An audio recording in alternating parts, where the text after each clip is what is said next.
Hello everyone and welcome to Season 5, Episode 40 of Pro Wrestling's Top 50. I'm your host Travis McNeil, and today we continue with our countdown of the top 50 matches in NXT history with match number 11 on our list, which is the match between Drew McIntyre and Oney Lorcan from the April 12th, 2017 edition of NXT television. This match kind of takes, some of the recurring themes we've had throughout the season and pulls it all together into one match. We've talked a lot about length, the length of matches. We had, the match between Oney Lorcan and Lars Sullivan at number 50, which was a 3-minute match. And I, spent a lot of time on that one talking about how, as a wrestler, you can maximize, the minutes that you have so that even if you have a match that, is given less than 3 minutes, you can make it something incredibly memorable to the point that it appears on a countdown list like this one. And in the last video that I recorded, which was Sami Zayn versus Samoa Joe in the 2 out of 3 Falls match, I talked about how that match being given 40 minutes of television allowed it to marinate, so much more and be, come across as so much more fulfilling and engaging because of the extra time it got. So, you hear some people on, Twitter or, in the wrestling world that, talk about, matches going too long nowadays and, how everybody needs to shorten up. And, I can't disagree with that. But then you also have, the flip side of the coin where, people talk about wrestlers being shortchanged and, the 40-minute epic kind of New Japan main events and how that, should be kind of the norm for matches. And really, I think it all depends on the circumstances.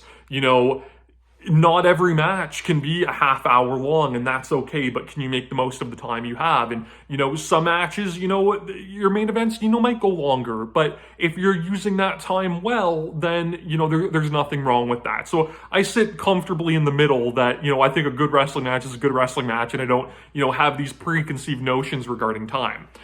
So this match here runs about 5 minutes. So, just on the cusp of the top 10. I'll be honest, I really wanted this match to make my top 10, but unfortunately, there were 10 matches that I thought overall in the grand scheme of things were better, coming soon. But, it's so close. And again, you might think, how can a match that's only 5 minutes, be held in such high regard? Well, I'm not alone in this statement that this is one of, if not the best 5-minute and under match of all time.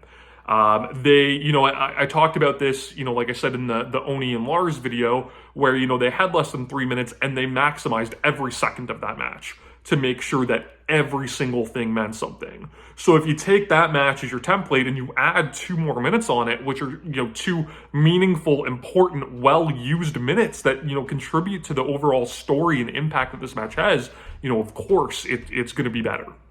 The real story at play with this match, though, is surrounding the return of Drew McIntyre.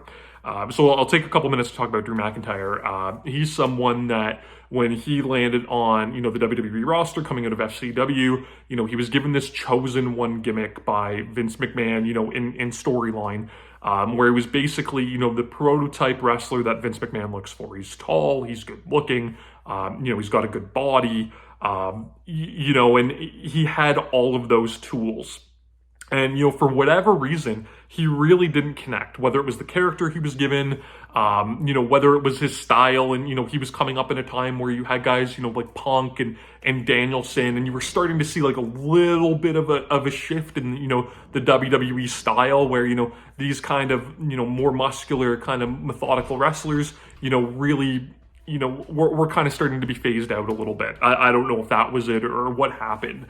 But, not to toot my own horn too much, I've been, a day one, WWE Drew McIntyre fan.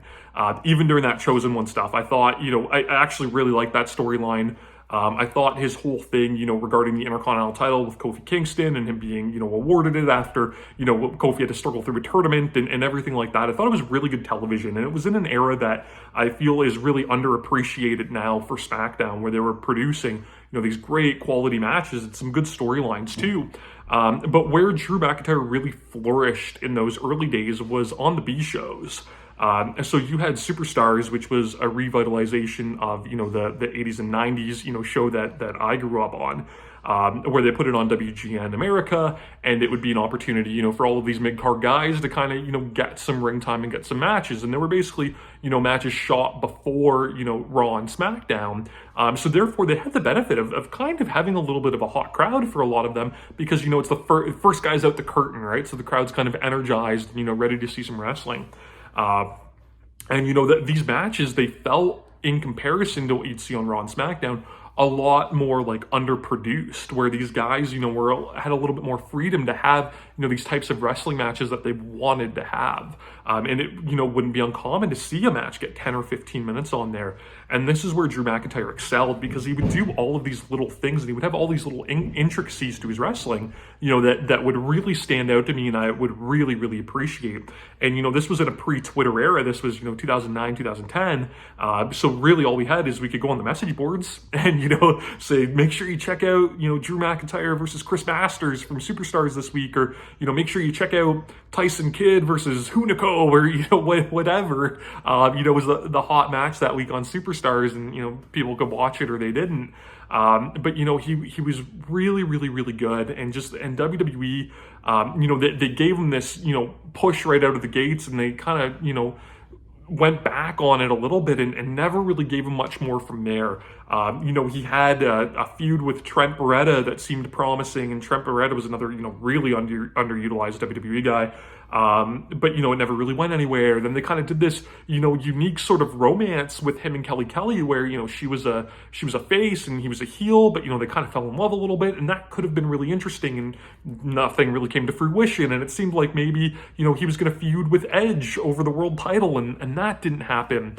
And I remember he was in an Elimination Chamber, I want to say like maybe 2010, 2011, where he was only in the match for like a minute or two, which ultimately was disappointing. But, much like this match, he maximized every second that he had in that match. And I remember him like headbutting, the plexiglass and everything like that. And he came across as like such a badass.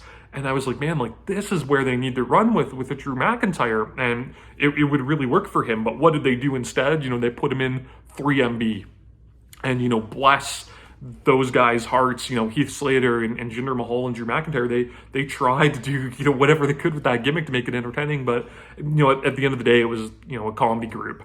And then Drew did something really brave, where he was released. And he decided to go to the independents. And I remember, a quote from him basically saying of, I'm going to make WWE realize that they missed the boat with me, and I'm going to go back there someday, and I'm going to be a world champion. And when you go into the indies, as an independent wrestling fan, I think there's a lot of resentment, for these, guys that sell out and go to the main roster. And NXT changed that a bit. But, that's definitely how it was, early indies. So, for Drew to be completely transparent about that and be like, yeah, I'm doing this to go back to the WWE, I found, was pretty ballsy. But he did it. And I remember, when he was released, I really tried to push, online to the best of my abilities for these promotions to give him a shot. And ultimately, he would get a great run through Evolve. He would work hard, have these high quality matches with people, had a great reign as champion there, and ended up, coming back to the WWE. And we know how successful he's been. He's won the Royal Rumble, he's main evented WrestleMania, he's held, the WWE Championship now. But this match was his return to the WWE's in-ring return in NXT. And it was the perfect opportunity for him to show that he's not the 3MB guy that you remembered, that he's Drew McIntyre, he's this ass kicker, and, he's here to be a force and to work his way up to the NXT title, to the WWE title. And who better to pair him with than Mr. Reliable Oney Lorcan?